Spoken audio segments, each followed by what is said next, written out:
Hello， 大家好，我是瑞奇。今天我终于拿到我期待已久的 iPad Pro， 11寸的版本。我买的是256G。那其实我当时为什么会想要买这台 iPad Pro？ 其实目的就是因为我看到大家在用他们的 Apple Pencil 第2代很好用，那我发现我旧的 iPad 不能使用，所以我想说，好吧，那我旧的 iPad 大概也是 iPad Air 2，已经7年的时间了。那我也差不多可以有一个理由来帮我自己的 iPad 做个升级，所以我买了这一次的刚好他们发布的 iPad Pro 11寸的版本。那我们一起来开箱。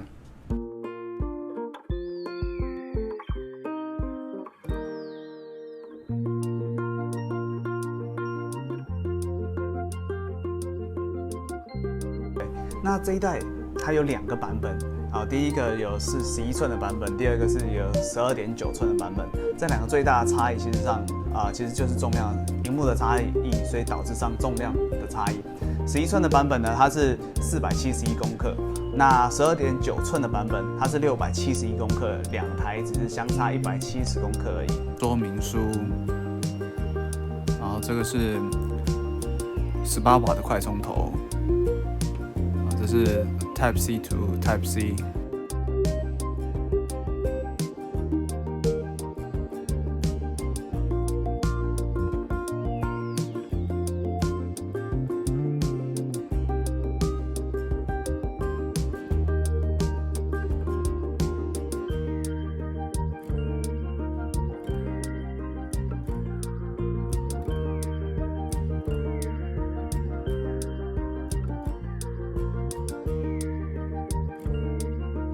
大家好，这一台就是我们期待已久的 iPad Pro 11。我刚开箱完，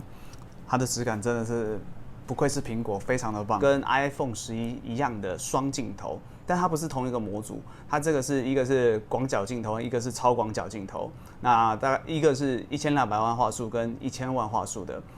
还有跟 iPhone 最大的不同的是，它不支援夜拍模式，那 iPhone 11有支援夜拍模式。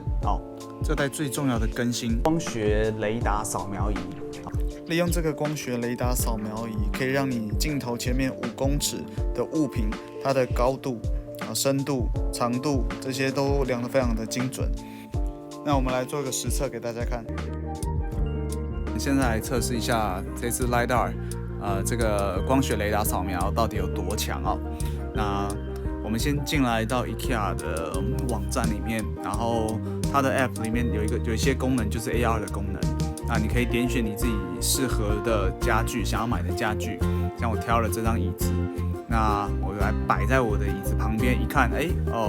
那很明显的这张的椅子尺寸大小，就跟我隔壁这张皮椅原先有的皮椅，我一比较下来，它大概是这样子的尺寸大小，我就很明了的知道。那我接下来我的右手边是用 iPhone 11，那也是一样用 IKEA 的选同样一张椅子。这椅子也太小了吧，跟旁边的那张皮椅完全不成比例，好像是给幼稚园做的。但是这2个完全是在同一个 App， 就是 IKEA 的 App 上面，然后同一张椅子，然后同一个价格，同一个型号，所以你这时候就可以看得出来 ，iPad Pro 这一个 LiDAR 镜头是有多么的威猛。那未来一定可以在很多方面做更多的应用。OK， 它有一个专业的麦克风收音，然后有很好的这个面板，它这一代已经做到600尼特的亮度，那加上它的更新率到120赫兹的更新率了，所以还有最重要的，它的折射率，就是反光，你看有时候看很亮啊，那反光起来它只有1.8%的折射率，所以它相对起来我们使用上是非常的舒服。对，你到底比较适合买 iPad Pro 11寸的版本，还是买12.9寸的版本？这2个机子到底差异在哪里？其实12.9寸的，我觉得因为它就是萤幕比较大，比较适合一天到晚常常在画画的人。或者是说，有些人他可能会需要同时多工处理2个 APP 在一起使用这样的功能的人，那可能他又比较不会常移动，或者是他觉得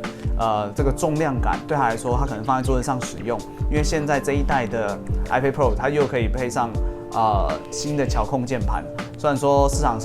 场上对巧控键盘的评价褒贬不一。但是我觉得反正它就是一个新的产品，那我觉得都可以用来买来试试看这样子。我觉得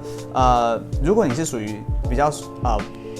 专业性的使用者的话，不太在意它的重量感的话，那你就买12.9寸的。但如果说你像我的话呢，比较可能不是那么专业的使用者，我可能就是平常我需要上班的时候记笔记，那我可能下班的时候想要看追剧啊，看 YouTube， 或者是说玩电动这样子的。那我觉得拿在手上11寸的手感是非常好，它又不会让你觉得很重，那又可以让你很方便的去携带这样子，所以我个人我选择11寸的版本。各位可不可以告诉我，你觉得你自己通常拿 iPad 用来做什么事情？那你跟别人有没有什么用一些不同的 APP 可以跟大家分享的？那欢迎在底下留言。